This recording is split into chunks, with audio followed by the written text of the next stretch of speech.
persuasion. And so somebody asks, could a numerically high number or volume of messages, with certain messaging, aggressive support, have an impact on an individual similar to what might happen in the Stockholm syndrome, those examples you gave? So I think that's the question. And it's a question that, oddly enough, in our polarized times, there are a few things that Republicans and Democrats agree on, but the concern about social media is one of them. Any thought person is concerned about this. People are persuaded by social media. That's the whole point. So the question is, under what circumstances can social media be coercive? And that's the question for all of us as citizens to ask ourselves. Is there something surreptitious going on in social media? Are algorithms going on behind the screen that we're unaware of?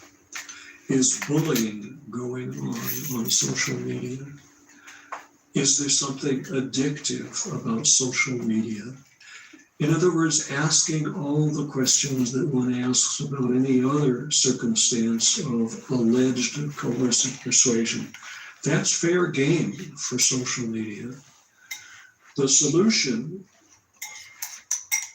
is a challenging one, particularly in a democracy. But on some level, social media already is regulated and probably needs more regulation.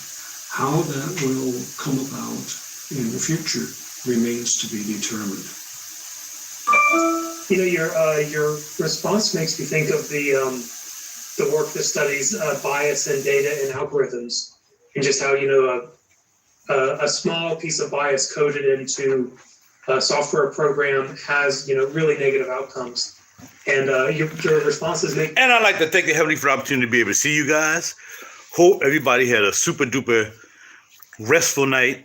Mine was kind of like crazy. Yeah, it was kind of crazy. Not only because I got off at 12:30 and went to get home and get into bed about, I can feel about 2 o'clock. In the bed and get relaxed because I'm going back to work again today for overtime. So I worked like a double yesterday overtime. I want to work some overtime today. So I'm thanking the Heavenly for the strength. My back was hurting, man, because they worked me like a mug yesterday. But it was kind of hurting the other day, too, because I was in the car doing sit-ups. And I don't think my seat is right. And my Beamer, man, my seat. I think my seat doing more freaking harm than good, man, when it comes to my back support. I be trying to find the right back support with the thing, but it don't work. Anyway. Main accord, the tonic, vanilla, sweet, nutty, balsamic, fresh, spicy, warm, spicy, and aromaticness. What am I talking about? Well, Rod, what are you talking about? Well, I'm talking about I better hurry up because I'm running late. That's what I'm talking about, because I lay in the bed a little bit. I ain't just rush up out of bed. I don't delay and get a little light meditation on and see what's going on. See if the world's still abuzz through the window. Make sure everything is cool. So that's what it is. So yeah, Lactonic, vanilla, sweet, nutty, balsamic, fresh, spicy, warm, spicy, and aromatic. And Madeleine Donne di Masque Milano. Come on, bruh. Madeleine Donne di Masque Milano. It's just too much, bro. Too much. But it's some good juice. It's some good juice from the house of Masque Milano. Let's get right to the real notes instead of the Masque Milano is Madeleine Donne di Masque by Masque Milano is a amber floral fragrance for women, but it's for me too. This is a new fragrance. Madeleine Donne di Masque was launched in 2020. And those behind this fragrance is Fanny Bile. We talked about her before a while ago. She does some other good juices too. Top notes, whipped cream, chestnut, and cumin. Middle notes, tuberose, cypress, and geranium. Base notes, milk, vanilla pod, tonka bean, and musk. So we're waiting for the dry down. But the top is good too. The top faintly reminds me of By the Fireplace because it has the chestnuts up top. So it kind of reminds me of by the fireplace. But other than that, the milk and the tonka bean and the vanilla pod, dog, come on, dog. Tuberose, cypress, and geranium. I don't know what's that there. I have no idea why that's there. I don't really smell it. The tuberose, I don't know. Maybe I smell more geranium than tuberose. I know a tuberose smell. I have a couple of tuberose fragrances.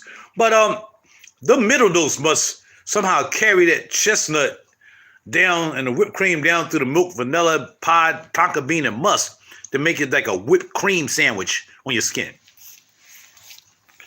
Have you sprayed it up? Nope. Because when I get to work, heaven willing, safe travels for all of us.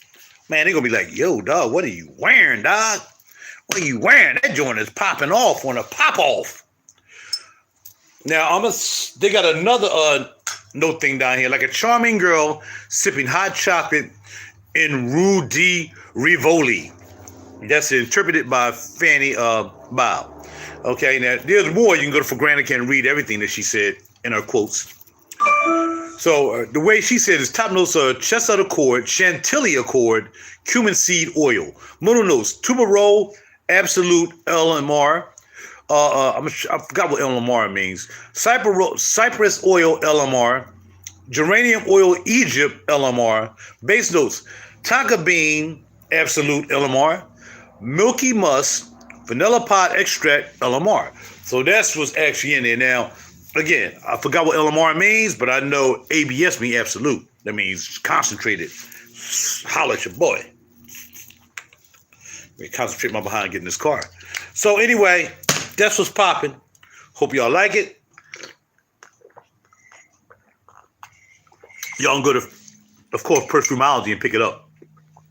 I will put this on Perfumology page, but because of my beginning, there's no need doing so. I don't want to mess up any rules that Nia has over there for that channel. So I'll do it here, then I'll put it on Facebook, and that's about it. And dealing with social media, yeah, we're being brainwashed. I mean, a lot of us are. Some of us more vulnerable than others.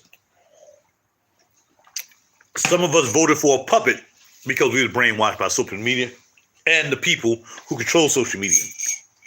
These people are they're like hostage. See, this guy was talking about being taken hostage and all that stuff. These Zuckerberg don't come from some freaking Caucasian minuscule boy in a basement. All of a sudden he come up with this idea and he don't get any financing behind it. Come on, man. Everybody know what's up. Same thing with the other guys who own social media or develop social media per se. Ain't out of here. That stuff government gets involved after a while. When you start getting into the space that you're able to gather millions of people together in one algorithm, government gets in that, and now that's starting to pop off. So you're being brainwashed if you're on Facebook too long. Be careful. Enjoy it. Enjoy the funny stuff, whatever. But don't get involved in all the super duper stuff that's involved, with politics and all that stuff. Make your own decision. You know what I mean? Act like your mother taught you something, or your daddy taught you something. I mean, some of you don't have daddies, some of you didn't have mothers when you grew up. But act like you had one. Maybe a grandmother, somebody taught you better that you don't need social media to tell you how to make up your mind about anything, okay? The coin of the day, so I'm going to do a coin of the day as well, is this bad boy right here. Queen Elizabeth, the Tavulu Silver 2016, $2, 2 ounce, 999, 2 ounce joint. Chinese mythical creatures. That's the coin of the day. So we are going to do a fragrance and a coin of the day. That bad boy is really nice. It's antique and it has a high relief. That means those animals coming up off the top of the coin. And we'll have to discuss price. If you want to look it up, check it out again. I'll add that down below in the comment down below or the description down below. Queen Elizabeth II, Tavulu, $2, silver 2016, $9.99, silver, mythical creatures. All right, medieval creatures, Chinese medieval creatures, whatever. The joint is popping, nice thing. So every day you're gonna get a fragrance and you're gonna get a coin. I'm gonna talk about it as well. All right. So I'll talk to y'all later. Be well.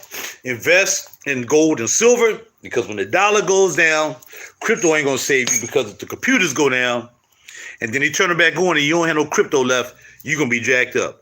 The government's about to take over crypto. You don't want to get involved in crypto. Really, you want to stand outside that because they're going to make sure that they take it over just like they took over social media and Facebook and all that stuff. They're going to take that over. They're going to take over the freaking digital currency. They're going to make you have to use it, and you're going to be jacked up. But gold and silver will always trump that because it came from above. Gold and silver is in the ground. It's in the earth. Talk to y'all later. Be well. Safe travels.